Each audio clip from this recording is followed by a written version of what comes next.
Fifth question करते हैं। Fifth question में क्या है हमारे पास, place the digit 1 to 9 in the circle. हमें जो सर्कल गिवन है उनमें आपको डिजिट फिल करनी है सर्कल्स के अंदर 1 से लेके 9 तक। और आगे कंडीशन क्या गिवन है, so that the sum of 3 number on each diameter equals to 15, कि 3 नंबर्स का सम आपके पास कितना आना चाहिए 15, जो इक्वल डायमीटर है। जस्ट लाइक दिस, देखो ये वाला जो एक कंप्लीट डायमीटर बन रहा है, सपोज इसके अंदर आपको 3 ऐसे नंबर लिखने हैं, तीनों नंबर्स का सम आपका क्या आना चाहिए 15। ऐसे ही हर एक डायमीटर में, एक डायमीटर ये हो गया हमारे पास, एक आपके पास ये हो गया डायमीटर, एक डायमीटर आपके पास ये हो गया है, एंड एक डायमीटर आपके पास ये हो गया है। तो इस टाइप से आपको क्या करना है, ये 9 सर्कल्स है, 9 सर्कल के अंदर आपको क्या करना है, 9 नंबर से फिल करने हैं, और सभी का सम कितना आना चाहिए डायमीटर के अकॉर्डिंग, 3 नंबर्स का सम 15। क्वेश्चन समझ आ गया है, अब करना स्टार्ट करते हैं। देखो मैं यहाँ पे क्या ले रही हूँ, जो हमारे पास डायमीटर बना हुआ है, जस्ट लाइक दिस, देखो एक सर्कल है, फिर एक बीच में नंबर, एक सेंटर पे हमारा सर्कल है, और फिर एक नंबर है। तो मैं स्टार्टिंग कहाँ से कर रही हूँ, मैंने एक जगह पे लिया है अपना लिस्ट नंबर क्या होगा 1, और एक जगह पे लिया है मैंने लार्जेस्ट नंबर यानी 9। तो पहले इसको समझते हैं। देखो 1 प्लस में 9, 1 और 9 को ऐड करेंगे तो हमारे पास क्या हो गया 10, लेकिन हमारे पास सम कितना आना चाहिए, क्वेश्चन में कंडीशन गिवन है कि हमारा सम कितना आना चाहिए 15 आना चाहिए। इट मीन्स 15 में से हम क्या करते हैं, इस 10 को माइनस कर देते हैं। तो आपके पास क्या नंबर आया है 5। तो इट मीन्स जो सेंटर पे नंबर है ना उसमें मैं 5 फिल कर रही हूँ। अब फिल करना स्टार्ट करते हैं। देखो सपोज यहाँ पे मैंने 1 फिल किया, यहाँ पे मैंने 9 फिल किया, आमने सामने जो नंबर आ रहे हैं आपके उसमें आपको क्या करना है 1 और 9 फिल कर दिया, और सेंटर पे आपने क्या फिल किया है 5। ठीक है, एक हमारे पास डायमीटर हमने चेक कर लिया है कि इसका एडिशन करने के बाद कितना है 5 आया है, 15 आया है। दूसरे का करते हैं। देखो अब 1 के बाद में मैं यहाँ पे नंबर, सपोज यहाँ पे 2 नंबर लिख लेते हैं, सेकेंड नंबर हमारे पास मैंने लिया है 2। अब देखो इस वाले डायमीटर की बात करेंगे हम, तो इस वाले डायमीटर में नेक्स्ट नंबर आप क्या फिल करोगे, 2 आपने लिखा है, प्लस में 5 और 2 को ऐड करेंगे क्या आएगा 7। अब हमें क्या करना है, टोटल कितना बनाना है 15। तो 15 में से आप क्या करोगे 7 को माइनस करो, 15 में से 7 को माइनस करेंगे तो हमारे पास क्या बचेगा 8। तो इट मीन्स इसके सामने यहाँ पे आपके पास क्या आ जाएगा 8।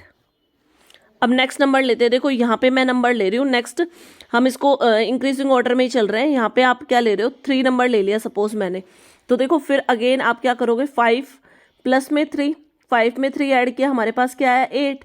अब हमारे पास देखो इस डायमीटर का टोटल कितना आना चाहिए 15। तो आप क्या करोगे 15 में से क्या माइनस करेंगे हम 8, और जब हम 15 में से 8 को माइनस करेंगे तो हमारे पास क्या नंबर आ रहा है 7। तो आप यहाँ पे 7 फिल कर दो। अब नेक्स्ट नंबर इंक्रीजिंग ऑर्डर में चल रहे हैं हम, तो देखो 1 2 3 मैंने फिल किया। अब नेक्स्ट नंबर क्या बना हमारे पास 4। अगेन आप क्या करोगे 4 में प्लस करोगे 5। तो देखो 4 में प्लस कर रहे हैं 5, तो हमारे पास नंबर क्या आ रहा है 9।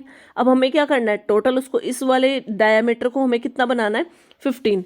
तो आप क्या करोगे 15 में से माइनस कर दो 9, और जब हम 15 में से 9 को माइनस करेंगे तो हमारे पास नंबर क्या बचेगा 6।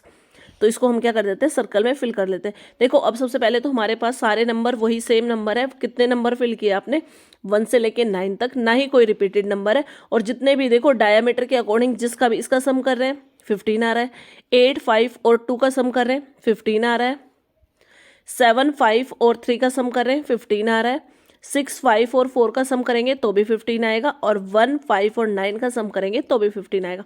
तो इस तरह से क्या किया आपने सारे सर्कल्स को फिल कर लिया है। 6th क्वेश्चन करते हैं। 6th क्वेश्चन में क्या करना है आपको, find the values of letter A B C and D and E. देखो A B C D letters given है आपके, आपको क्या करना है उनकी वैल्यू फाइंड आउट करनी है, जिससे कि आप ये जो ट्रायंगल है इसको कंप्लीट कर सको। ट्रायंगल कैसे बन रही है, इस टाइप से ये आपकी क्या बन रही है, एक ट्रायंगुलर फॉर्म है। ठीक है, अब इसमें क्या है आपके पास जो letter A B C D E है उसकी वैल्यू फाइंड आउट करके आपको ट्रायंगल को कंप्लीट करना है। तो देखो सबसे पहले ना इसमें मैं वैल्यू पुट करने के, देखो पहले तो ये वाली जो रो है कंप्लीट, इसमें 2 नंबर है, सारे नंबर्स 2 है। इधर वाली रो को देखें तो यहाँ पे भी नंबर 2 है। तो अगर मैं इस रो को सेलेक्ट करूँ पहले फाइंड आउट करने के लिए, तो इसमें 2 वेरिएबल आ रहे हैं हमारे। तो मैंने क्या किया, सबसे पहले हमने ये वाली रो को सेलेक्ट कर लेते हैं, इस रो को लिख लेते हैं। सबसे पहले आपके पास क्या नंबर है 2 है, देन 4 है, फिर आपके पास 8 है, फिर आपके पास लेटर बी लिखा हुआ है, और लास्ट में आपके पास नंबर है 32। तो ध्यान से देखिए तो देखो यहाँ पे आपके पास क्या हो रहा है, नंबर डबल हो रहा है।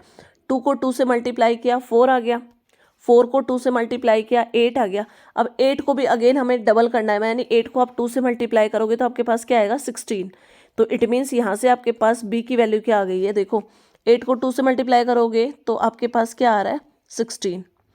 तो इट मीन्स b की वैल्यू आपके पास क्या आ गई है, देखो फर्स्ट वैल्यू हमने निकाल ली है, b इज इक्वल टू क्या आएगा 16।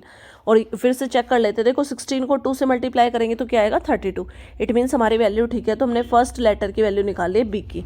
अब जो आपने मार्क किया था आप उसको इरेज कर लो। अब हम नेक्स्ट रो को मार्क करते हैं। अब की बार मैंने ये वाली रो मार्क की है, ठीक है। इस रो को लिख लेते हैं। इसमें फर्स्ट लेटर आपके पास 2 है, देन लेटर आपके पास 4 है, फिर आपके पास अल्फ़ाबेट है, फिर 16 है, देन अगेन आपके पास क्या है C अल्फ़ाबेट है। इसमें भी सेम नंबर डबल ही हो रहा है, ध्यान से देखो तो देखो 2 को 2 से मल्टीप्लाई किया 4 आया। अब 4 को हम क्या करेंगे 2 से मल्टीप्लाई करते हैं, तो देखो 4 को अगर हम 2 से मल्टीप्लाई करते हैं तो हमारे पास नंबर क्या आ रहा है 8। अभी हमारा आंसर आया नहीं है, हम इसको टैली भी करेंगे। देखो अगर आप 8 को अगेन 2 से मल्टीप्लाई करो तो नंबर क्या आएगा 16। इट मीन्स आपका नंबर बिल्कुल ठीक है। तो सेकेंड लेटर भी आपने निकाल लिया, a इज इक्वल टू यहाँ पे क्या आएगा, a की वैल्यू आएगी 8। आप इसको क्या कर लोगे, मैंने फाइंड आउट कर लिया तो अलग से पॉइंट आउट भी कर लिया। अब देखो 8 को 2 से मल्टीप्लाई किया 16 आया। अब 16 को अगेन हम क्या करेंगे 2 से मल्टीप्लाई करेंगे तो हमारे पास वैल्यू क्या आएगी 32। इट मीन्स आपके पास लिख लेते हैं इसको, 16 को जब हम 2 से मल्टीप्लाई कर रहे हैं तो हमारे पास आ रहा है 32, यानी C लेटर आपके पास क्या आ गया है, C लेटर की वैल्यू आ गई है 32। अभी 5 लेटर्स फाइंड आउट करने थे, उसमें से हमने 3 लेटर्स को फाइंड आउट कर लिया। अब जो हमने रो मार्क की थी हम उसको क्या कर देते हैं, इरेज कर देते हैं। नेक्स्ट रो जो हमने लेनी है वो कौन सी है, हम इस वाली रो को मार्क करते हैं। देखो क्योंकि हमें D लेटर को भी निकालना है। इसमें क्या होगा 2 है, देन आपके पास नेक्स्ट नंबर क्या है 8 है, फिर आपके पास 64 है, और लास्ट में आपके पास क्या है लेटर D है। इसको ध्यान से देखना है आपको। देखो 2 है आपके पास, 2 ऑलरेडी है। जब आपने 2 को 2 टाइम्स 2 से ही मल्टीप्लाई किया, 2 मल्टीप्लाई 2 मल्टीप्लाई करके चेक कर लेते हैं, 2 2 जा 4, 4 2 जा 8, तो लेटर आपके पास क्या निकल के आया 8। अब देखो 8 लेटर आ गया आपके पास। अब आपको एक स्टेप बढ़ा है हमारा, तो आप क्या करोगे 8 आपके पास ऑलरेडी है, ठीक है, मैंने इसको पॉइंट आउट किया है। अब की बार पहले स्टेप में आपने 2 टाइम्स 2 से मल्टीप्लाई किया था, अब इसको आप 3 टाइम्स 2 से मल्टीप्लाई करो। मल्टीप्लाई करके चेक कर लेते हैं, 8 2 जा 16, 16 2 जा 32, और 32 को 2 से मल्टीप्लाई करेंगे 64। तो नेक्स्ट नंबर क्या आया है 64। अगर आप अपना पैटर्न देखो तो पैटर्न में भी आपके पास नेक्स्ट नंबर क्या है 64। अब हमें क्या निकालना है D लेटर, तो D लेटर को निकालने के लिए सेम स्टेप फॉलो करेंगे। सेम स्टेप फॉलो करोगे, देखो 64 आपके पास ऑलरेडी है। अब आप अगेन एक बार 2 को इंक्रीज कर दोगे, यानी इस बार 64 को क्या करना है आपको 4 टाइम्स 2 से मल्टीप्लाई करना है। स्टेप बढ़ रहे हैं हमारे, तो हम एक एक नंबर बढ़ाते जा रहे हैं। देखो अब 64 को जब हम 4 टाइम्स 2 से मल्टीप्लाई करेंगे तो हमारे पास जो नंबर आएगा वो आएगा 1024। इट मीन्स ये आपके पास किसकी वैल्यू आएगी D की। तो हम इसको भी लिख देते हैं, D की वैल्यू हमने फाइंड आउट कर ली है, D इज इक्वल टू क्या आया आपके पास 1024। इसको हाईलाइट कर देते हैं जो जो वैल्यू हमने निकाली है। देखो अब आपने जो रो मार्क की थी आप उसको इरेज कर दो। अब आपके पास नेक्स्ट क्या बचा है, नेक्स्ट रो आपके पास देखो हम इसको इस रो से भी निकाल सकते हैं, ठीक है। एक तरीका ये होता है कि आप यहाँ से निकालो, दूसरा तरीका है हमारे पास अगर और भी इजी करना है तो हम इस चीज़ को देख लेते हैं। देखो वर्टिकल हॉरिजेंटली आपके पास क्या आ रहा है, सॉरी इसको मार्क करके रखते हैं। देखो ये रो आपके पास ऑलमोस्ट कंप्लीट हो गई है, तो इससे निकालते हैं वैल्यू। पहले इस रो को लिख लेते हैं हम, क्या है आपके पास 2 C D E 32 एंड 2। तो देखो इसमें जो जो वैल्यू फाइंड आउट करते हैं ना उनको फिल कर लेते हैं। 2 C की वैल्यू आपके पास क्या आई थी, आपने निकाल रखी, देखो यहाँ पे है 32, ये हमारे पास E है। तो देखो C की वैल्यू क्या है 32, आपने फिल कर ली। D की वैल्यू आपने अभी फाइंड आउट की है 1024। अब बात आती है यहाँ पे आपने E की वैल्यू फाइंड आउट करनी है, और नेक्स्ट आपके पास वैल्यू है 32, फिर से 2। तो अगर आप देखो तो यहाँ पे देखो यहाँ पे 2 है तो यहाँ पे भी 2 ही आया हुआ है आपके पास। नेक्स्ट स्टेप में यहाँ पे 32 है तो यहाँ पे 32 है। इट मीन्स ये दोनों वैल्यूज़ भी आपकी क्या आएंगी, सेम आएगी।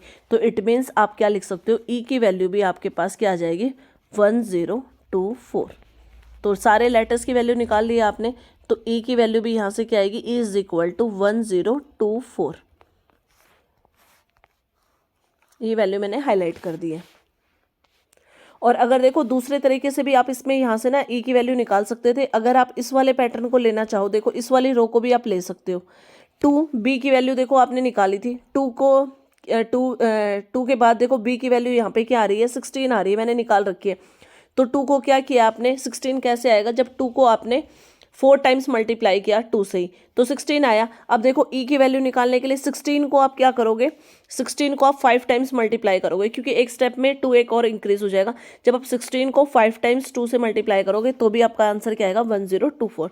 तो जो आपको ठीक लगे आप वो पैटर्न फॉलो कर सकते हो। ये सारे लेटर्स की वैल्यू आ गई हैं।